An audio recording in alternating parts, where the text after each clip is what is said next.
அஸ்ஸலாமு அலைக்கும். பராட்டா ஈஸியாக செய்வது எப்படி? தோசைக்கல்லை அடுப்பை பற்ற வச்சுக்கணும்.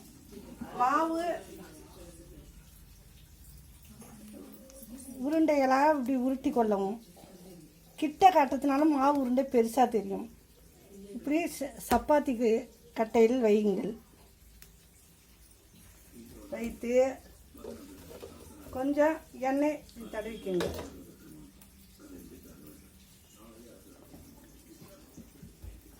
இப்படி மாவை உருட்டி ரொம்ப அடித்து கிடிச்சிலாம் பராட்டா செய்யணும்னு அவசியம் இல்லை.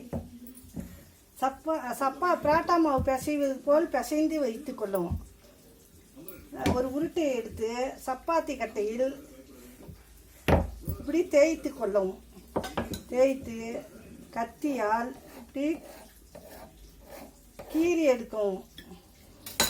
எடுத்தாச்சா? ஜன்னல் வரி இருக்கா? இந்த பராட்டா மாவை இப்படி 2 தட்டு தட்டினால் போதும். தட்டி இப்படி சுருட்டி விட்டால் போதும். பராட்டா ரெடி. எப்படி இருக்கு பாருங்க. கொஞ்சம் இதாக இருந்துச்சுன்னா எண்ணெய் லேசாக தடவிக்கணும்.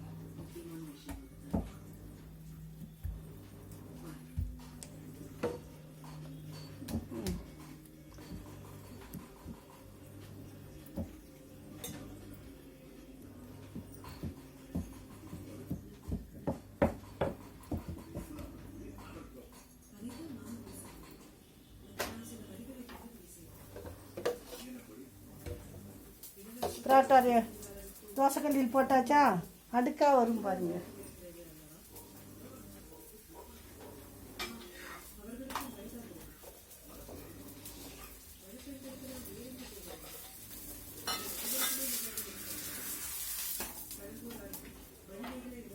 தோசைக்கல்லில் போட்டாச்சு. முதலில் செய்து வச்சிருக்கு பராட்டா. எப்படி அடுக்கா இருக்கு பாருங்க. உங்களுக்கு அதை பராட்டா செய்வது ஈஸியாக எப்படி செய்வதுன்னு காட்டுறதுக்காக இந்த சப்பாத்தி கட்டையில் வைத்து போட்டிருக்கேன்.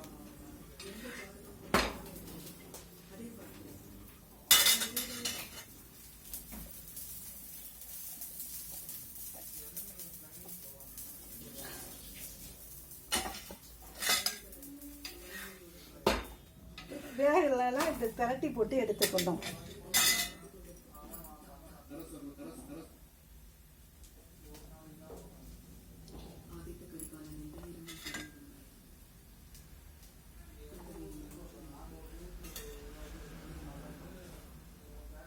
எனக்கு எடிட் பண்ணி போட தெரியல, அதனால் கொஞ்சம் ஒரு பராட்டா போட்டு எடுத்து காட்டுறதுக்கு கொஞ்சம் டைம் எடுக்குது. சில பேருங்க எடிட் பண்ணி சீக்கிரம் போட்டு வீடியோ போடுறாங்க. எனக்கு எடிட் பண்ண தெரியவில்லை, அதனால் உங்களுக்கு நேரடியாக போட்டு வீடியோ போட்டு அதில் வீடியோ போடுறேன்.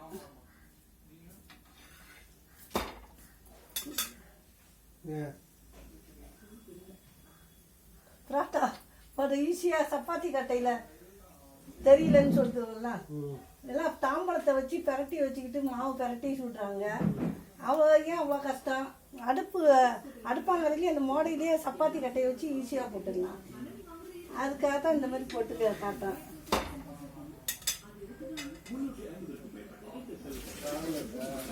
ஆன்ல தான் இருக்கு.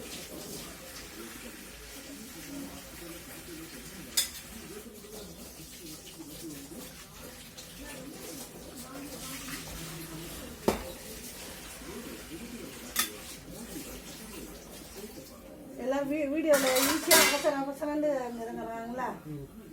சப்பாத்தி ஈஸியாக மாவு பிணைஞ்சி சப்பாத்தி மாவு அவங்க எப்படி என்ன அவங்கவுங்க மெத்தடு.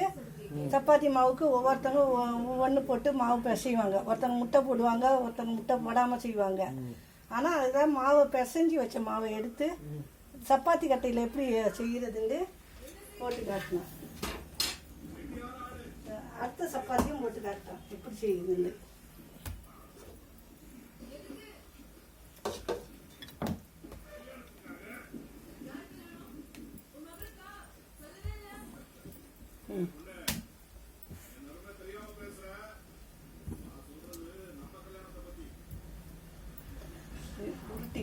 சப்பாத்தி உருட்டுறோம். நல்லா மெல்லிசாக உருட்டிட்டு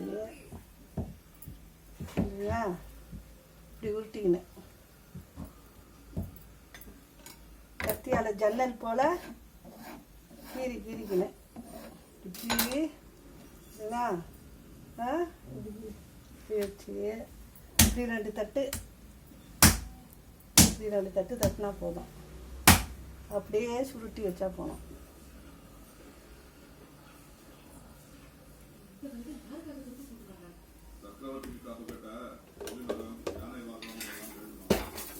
இதுங்கிறதுக்குள்ள அது தீர்ந்துச்சு.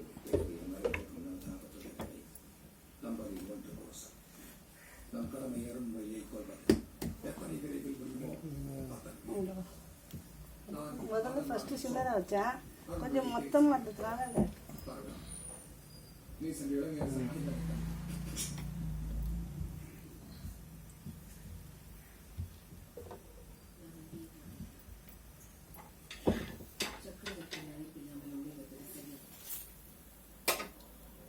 அடுத்த பரோட்டா ரெடி.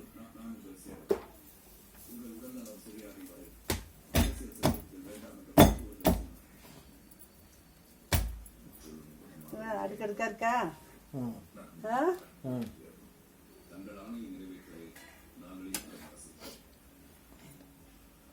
எப்படி இருப்பாருங்க.